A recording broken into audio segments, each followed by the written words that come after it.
जो आलसी और निठल्ला होता है वह सभी गुरुओं में कमी निकालता रहता है, सभी तत्वज्ञानियों में कमी निकालता रहता है।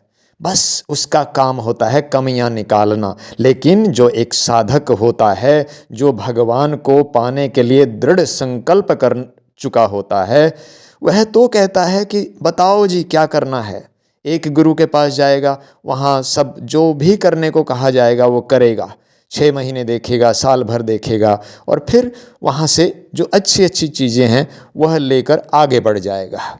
अगर वहाँ उसको आत्म साक्षात्कार नहीं हुआ, फिर आगे बढ़ गया दूसरे गुरु के पास, दूसरे ज्ञानी के पास, महापुरुष के पास, किताबों के पास, ग्रंथों के पास, यूट्यूब से, जहाँ से भी उसको अच्छी चीज़ मिले वो ढूंढता ही रहता है। जैसे मधुमक्खी फूल फूल पर जाकर शहद इकट्ठा करती रहती है, वैसे ही भगवान को पाने के लिए दृढ़ संकल्प कर चुका साधक किसी में कमियां नहीं निकालता, बल्कि वहाँ से जो जो अच्छाई उसको नज़र आती है वह अपने जीवन में उतारता जाता है, उतारता जाता है, अभ्यास करता जाता है, अभ्यास करता जाता है, और एक दिन बहुत ही जल्द तत्व ज्ञान को पा लेता है। एक पहचान और है साधक की, वह कभी कोई प्रश्न नहीं करता।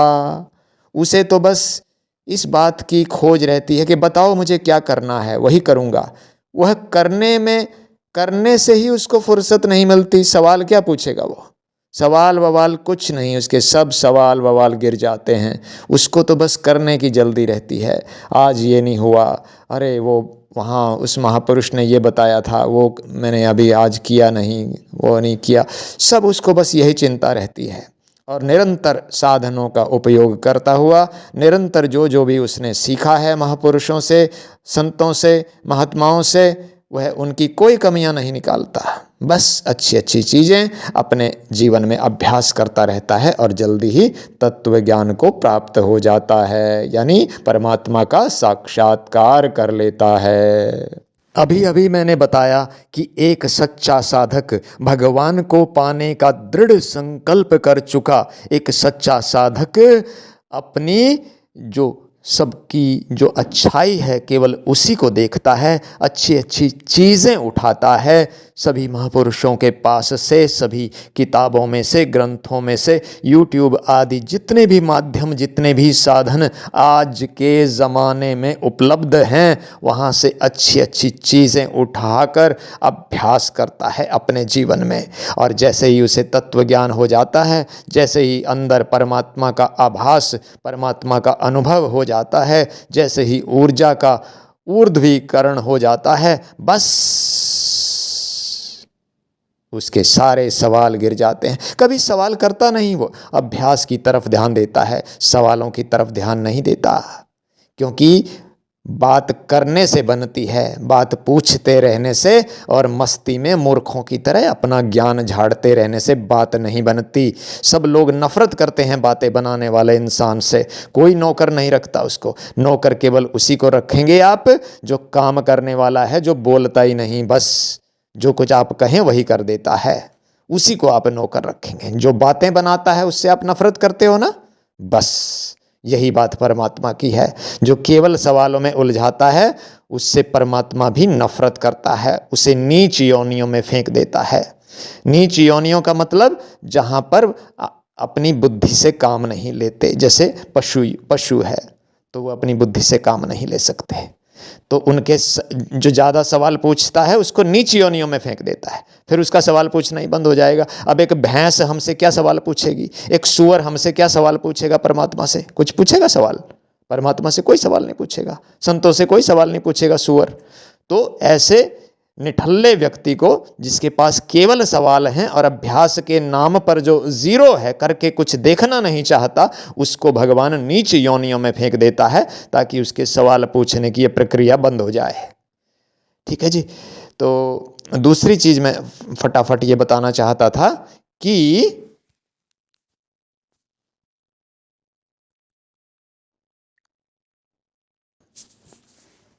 साधक की दूसरी पहचान यह है कि वह हर रोज़ जब निद्रा में जाता है, जब सोने की तैयारी करता है, तो वह ऐसा समझता है कि आज ये मृत्यु हो रही है मेरी, अब इसके बाद मेरा दूसरा जन्म होगा। भगवान ने चाहा तो कल का दिन मिल जाएगा, नहीं तो आज मृत्यु है।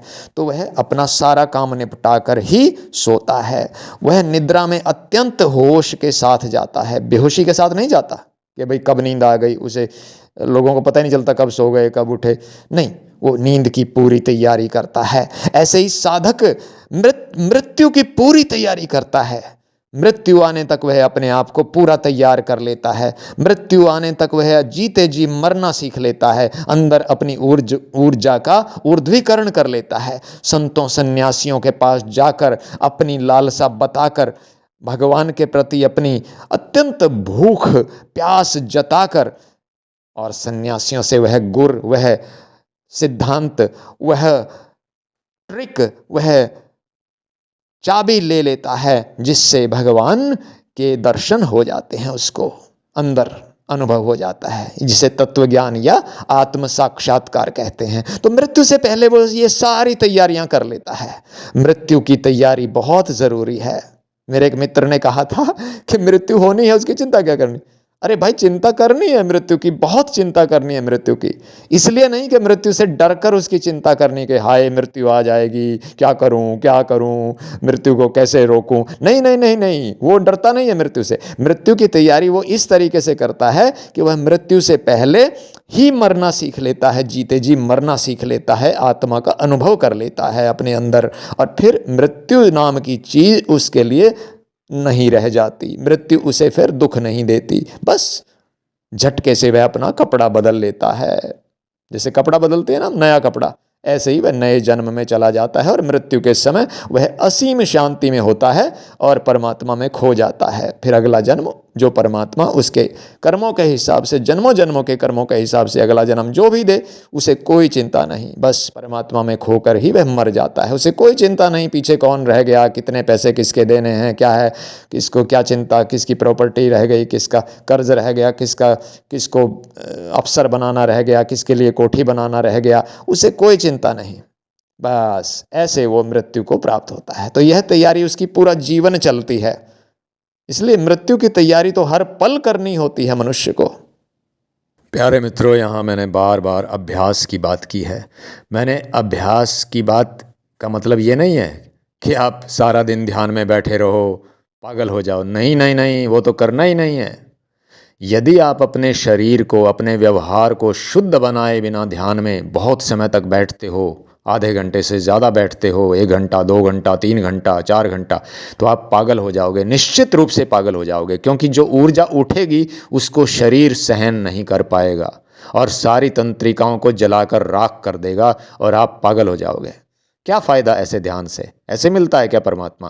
परमात्मा ऐसे नहीं मिलता। मेरी 370 नंबर की वीडियो देखो, उसमें गीता में जो भगवान ने 20 गुण बताए हैं एक साधक के, वे गुण पहले अपने अंदर उतारो, उनका अभ्यास करो सालों तक। ईमानदार बनना है तो ईमानदारी पे चल के दिखाओ सालों तक। निष्कपट यानी कपट के बिना जीना है तो कपट के बिना जी के दिखाओ सालों तक। जो अंदर से वही बाहर, जो बाहर वही अंदर। हाँ, ये गुण जब तक विकसित नहीं होंगे अंदर, तब तक शरीर की शुद्धि नहीं होगी। और शरीर की शुद्धि के बिना यदि ऊर्जा उठा ली तो सब जलकर अंदर राख हो जाएगा, सारा मामला गड़बड़ा जाएगा। चले थे भगवान को ढूंढने, पता चला कि जो अपना थोड़ा बहुत खा कमा रहे थे वो भी गया। तो ऐसी गलतियां मत कर देना। अभ्यास करने का मतलब जो मैं कह रहा हूं वो ये है कि ये सारे गुण अपने जीवन में उतारो और फिर एक दिन परमात्मा अपने आप उतर आएगा, आपको पता भी नहीं चलेगा। चलते चलते ही ऊर्जा उठ जाएगी, बैठे बैठे खाना खाते खाते ही ऊर्जा उठ जाएगी, लेटरिन में बैठे बैठे ही ऊर्जा उठ जाएगी, सब्जी काटते काटते ही ऊर्जा उठ जाएगी। ध्यान में बैठे नहीं कि ऊर्जा उठ गई, तो उसका पता नहीं है वो कब प्रकट हो जाए अंदर। आपको इसकी चिंता नहीं करनी है, आपको याद भी नहीं रखना है कि मुझे परमात्मा को पाना है। बस ये 20 के 20 गुण आप अपने जीवन में उतार लो और हर वक्त परमात्मा का स्मरण रखने की कला सीख लो महापुरुषों से। हर काम को करते हुए भगवान को कैसे याद रखें, काम भी हो जाए और परमात्मा की भक्ति भी हो जाए, दोनों काम एक साथ। अद्भुत कला ये महापुरुष सिखाते हैं, ये संत महात्मा सिखाते हैं। आश्रमों में रहकर इन चीज़ों का पता चलता है, उस जीवन को जीकर इन चीज़ों का पता चलता है।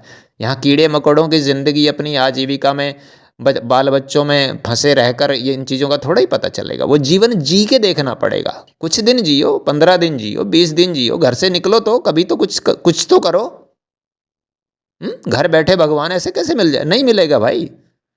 हमें उस व्यक्ति के पास जाना पड़ेगा जो उस तरह का कारोबार करता है। अगर आपने सुनार बनना है तो सुनार के पास जाना पड़ेगा, पहलवान बनना है तो पहलवान के पास जाना पड़ेगा, निश्चित रूप से जाना पड़ेगा।